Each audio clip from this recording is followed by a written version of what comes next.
Today on the Word Preacher Podcast, the mountain of the Lord, coming calamities, and Isaiah eats hot coals.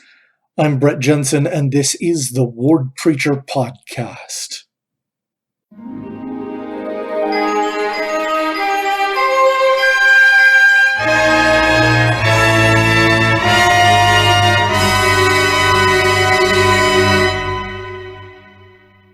All right, our Come Follow Me curriculum for this week brings us to 2 Nephi chapters 11 through 25. This is very heavy on passages that can also be found very similar to what we have in the book of Isaiah. These are prophecies of the prophet Isaiah in large part. We begin right in chapter 12 with something that corresponds to Isaiah chapter 2. It reads as follows: "And it shall come to pass in the last days, when the mountain of the Lord's house shall be established in the top of the mountains, and shall be exalted above the hills, and all nations shall flow unto it. And many people shall go and say, Come ye, and let us go up to the mountain of the Lord, to the house of the God of Jacob. And he will teach us of his ways, and we will walk in his paths. For out of Zion shall go forth the law, and the word of the Lord from Jerusalem. And he shall judge among the nations, and shall rebuke many people, and they shall beat their swords into plowshares, and their spears into pruning hooks. Nation shall not lift up sword against nation, neither shall they learn war any more." All right, a very important passage. The mountain of the Lord, the mountain of the Lord's house. This is a reference to the temple. Now, in ancient times, there's a direct correspondence to this. Abraham and Moses communed with God in mountains. They literally climbed mountains for various times that they needed to speak with the Lord. And you can find out about these accounts in Genesis and Exodus that occurred on Mount Moriah or on Mount Horeb. The question that sometimes this brings to mind is, if God were in the mountains, then should we not just establish mountain communities? Maybe there should be an elevation requirement as a part of our faith, right? If God's in the mountains, why settle the valleys? Of course, that's not the point of what climbing the mountain was. The point of it being on a mountain was that it's a journey to get to God. A part of the human condition is that we no longer live in the presence of God after the fall of Adam. And the most important good news, meaning of the term gospel, that was received after this event was that God wanted us back and was prepared to offer up an ultimate sacrifice to break this curse for all who truly wanted it broken. The real question became, how do you know that a person truly wants to break this curse? In every dispensation of the gospel, we are provided with certain signs that a person can offer, symbolically indicating their efforts and covenant to make efforts to go to God. This indicates our desire to be with him again. The ancient tabernacle and later temple involved these covenants of Israel to go to God, and it involved kind of the entire people as a whole. The goal of the nation to go to God. All of the people could be involved in certain ordinances in the outer court of the temple, either through just being present or witnessing or participating in a smaller degree.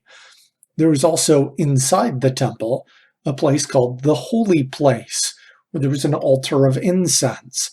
There were other rites that priests would be involved with in the holy place. The idea being that they would get additional divine guidance that would further their abilities to serve the people in general. And the Levites were required to be without a land inheritance, but to go among the people and bring religious guidance, spiritual guidance to all of the house of Israel. There is also a place in the temple separate from the holy place, divided by a veil, called the most holy place, or the Holy of Holies. And on the other side of the veil where this was the Ark of the Covenant. This represented the presence of God himself. And the high priest, on special occasions, would enter this through the veil, representing a return to the presence of God on behalf of the people, bringing the people back to God. This is a type for Christ himself. Modern temples sometimes can work a little bit differently, but a lot of these principles still apply. And one of them should be, or can be for some people, the sacrifices necessary to get to the building. Just getting there for some people requires great sacrifice. For some of us, less so. Certainly this has been a priority to make temple ordinances more accessible to people all over the world. Various steps have been taken. That having said, the temple ceremonies themselves have similar divisions of rooms that represent a progression, where, like the outer court, people who have received certain things and are prepared to go there can enter that, where they receive additional things, knowledge, and make additional covenants, and they go to the next, and they ultimately arrive in a room representing the presence of God himself, a celestial room. The idea of temple worship is not only to go and perform a ceremony and think nothing of it after. Just as in ancient times, power and wisdom are meant to be carried from God to all people, just as the Levites kind of brought their priestly office to all people through their responsibilities. Out of Zion shall go forth the law, and the word of the Lord from Jerusalem, is what we read in these passages. We're meant to go into the temple and bring with us new understanding and new commitment. The purpose of this prophecy of Isaiah is not only that temples will exist, but it also should be representative of the attitude of many who will seek to use it to go to God. There is a connection with this idea and the peace that accompanies, or will accompany, the second coming of Jesus Christ. This is why he describes beating swords into plowshares and spears into pruning hooks. This imagery should be something that we easily connect with the conditions of peace that will exist when Jesus Christ reigns personally upon the earth. And the temple has a strong connection to helping us prepare. What a great opportunity those of us who have temples nearby have to begin to fulfill this prophecy of Isaiah. All right, let's go to another passage. If we flip up a couple of chapters in 2 Nephi 13, we read about some of the coming calamities. Moreover, the Lord saith, because the daughters of Zion are haughty, and walk with stretched forth necks and wanton eyes, walking and mincing as they go, and making a tinkling with their feet. Therefore the Lord will smite this with a scab the crown of the head of the daughters of Zion, and the Lord will discover their secret parts. In that day the Lord will take away the bravery of their tinkling ornaments, and calls and round tires like the moon, and chains and bracelets and the mufflers, the bonnets and the ornaments of the legs, and the headbands and the tablets and the earrings, the rings and nose jewels, the changeable suits of apparel, and the mantles, and the wimples, and the crisping pins, the glasses, and the fine linen, and hoods, and the veils. And it shall come to pass, instead of sweet smell there shall be stink, and instead of a girdle, a rent, but instead of well-set hair, baldness, and instead of a stomacher, a girding of sackcloth, burning instead of beauty. Thy men shall fall by the sword, and thy mighty in the war, and her gates shall lament and mourn, and she shall be desolate, and shall sit upon the ground. The imagery of these verses, that was verses 16 through 26 in 2 Nephi chapter 13, and the imagery of these verses is profound. This is a big idea that's representing a simple concept. The basic idea is that the proud shall be made humble. But going through these details, the stretched forth necks and wanton eyes, this is a spirit of envy and covetousness, of selfishness and pride, walking and mincing and making a tinkling with their feet. This is an attitude of being casual. This is an attitude that's later described in the Book of Mormon as all is well in Zion. Yea, Zion prospereth, ignoring the genuine peril that we face and making light of the protections that God offers us is not ideal. And to kind of cement this idea, he goes through a list of clothing and jewelry which represents actual treasures of the world. And of course, as all treasures of the world, they're doomed to fail. The replacement is unflattering at best. Stink, baldness, sackcloth. This is important because a lot of these ideas about apparel are prized in modern society. Now, that having said, it should not be misconstrued that I am suggesting appearance is unimportant or beauty is irrelevant. That is not the case. These things are important. But it does mean extravagance and improper prioritization are common, too common. People spend exorbitant amounts on things that are meant to improve their appearance instead of, in other words, you should be concerned with how you present yourself, but instead of doing what they can to become better, they're making a facade. This is also important that I emphasize. This point is not an attack on wealthy people, even though there are passages that talk about grinding the face of the poor and overlooking our calamities. People in every social situation and class can improve their priorities and lay up treasures in heaven. We can all do better regardless of our position in helping those around us, particularly those who are less fortunate than ourselves. And it will not be acceptable on that great day when God asks why we haven't done all we could to help those around us to say, well, the rich could have done more. You could do more. And you should do more.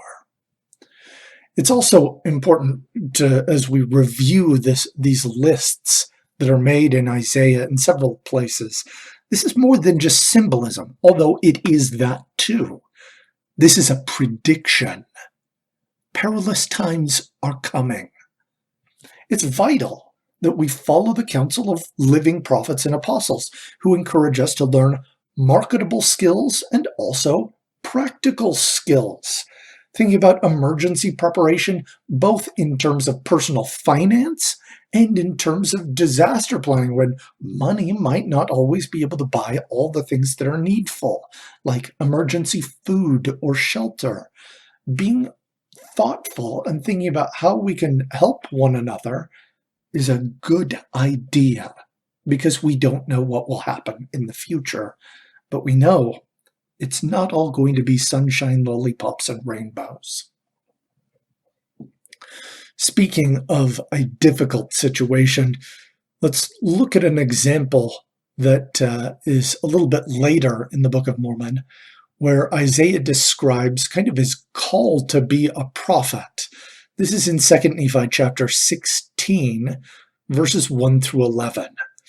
In the year that King Uzziah died, I also saw the Lord sitting upon a throne, high and lifted up, and his train filled the temple. Above it stood the seraphim.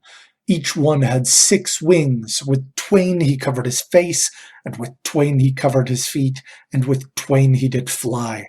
And one cried unto another and said, Holy, holy, holy is the Lord of hosts. The whole earth is full of his glory. And the posts of the door moved at the voice of him that cried, and the house was filled with smoke. Then said I, Woe is unto me, for I am undone, because I am a man of unclean lips, and I dwell in the midst of a people of unclean lips. For mine eyes have seen the King, the Lord of hosts. Then flew one of the seraphim unto me, having a live coal in his hand, which he had taken with the tongs from off the altar, and he laid it upon my mouth, and said, Lo, this has touched thy lips, and thine iniquity is taken away, and thy sin purged. Also I heard the voice of the Lord saying, Whom shall I send, and who will go for us? Then I said, Here am I, send me. And he said, Go and tell this people, Hear ye indeed, but they understood not, and see ye indeed, but they perceived not. Make the heart of this people fat, and make their ears heavy, and shut their eyes, lest they see with their eyes, and hear with their ears, and understand with their heart, and be converted, and be healed. Then said I, Lord, how long? And he said, Until the cities be wasted without inhabitant, and the houses without man, and the land be utterly desolate. All right. In one of the greatest movies of all time, Indiana Jones and the Last Crusade, Indiana has to overcome a series of traps meant to prove the worthiness of the individual seeking the Holy Grail. The first of these traps is called the breath of God, a trap that decapitates those who enter in. Indiana Jones uses the guidance that has been studied out and has the counsel, only the penitent man shall pass. And he uses that counsel to realize that a penitent man is humble and kneels before God, and doing this allows him to get down and overcome this obstacle. I think this is important. That's how I want to relate these two things, that no matter where we are in life, whether we have been away from the truth for a long time, or you're in a situation where you're a prophet, the realization that we all need repentance is critical. Now, that having been said, the mission that Isaiah was given from the Lord, that was still a little bit cryptic. I mean, was God truly telling him to help the people to not understand or perceive? Well, of course not. This should feel absurd, and it should suggest that the behavior of those who listen to the counsel of God and disregard it is equally absurd. Jesus Christ personally paid an excruciating, an incomprehensible price so that people can escape consequences far beyond their understanding. Without Christ, we are no match for the problems that will inevitably come, the effects of which will cause cities to be wasted without inhabitant, and houses without man, and the land utterly desolate. even if the scriptures and the words of Isaiah are difficult to understand. Here's the key. It's worth the investment. The last trial faced by Indiana Jones, before finally acquiring the Holy Grail, was to determine which of all the vessels in this room with the Grail Knight was the true Grail, and that all the others were false. Donovan, the Nazi traitor character in the film, he takes a drink from a golden cup that's encrusted with jewels, imagining that he has found the cup of the King of Kings. After a moment, he shrivels up and dies, earning the obvious observation by the Grail Knight: he chose poorly. I think this is the idea. Don't choose poorly. It is worth studying diligently to get the right guidance. It's worth backtracking to get the right tools that you need. It's worth doing things the right way, pondering carefully to gain the right understanding, living according to the laws that are given to us. It is worth living to gain conversion. In the end, only the penitent man shall enter the kingdom of God. Those who seek the treasures of the world instead will be unprepared for calamities when they inevitably come. Those who diligently seek to go to God, to master his ways and learn his laws, will find peace and happiness. We appreciate all the support for the Word Preacher podcast. Next week, we will look at 2 Nephi chapters 26 through 30, discussing a marvelous work and a wonder. Of course, there is a lot of stuff we did not cover in today's Come Follow Me discussion. There's a lot more reading, and it is worth reading. Even though most of this is Isaiah chapters, it's there for a reason. Read it. Figure it out. Study, understand, and we will see you back here next week. Of course, as always, until that time, fight on.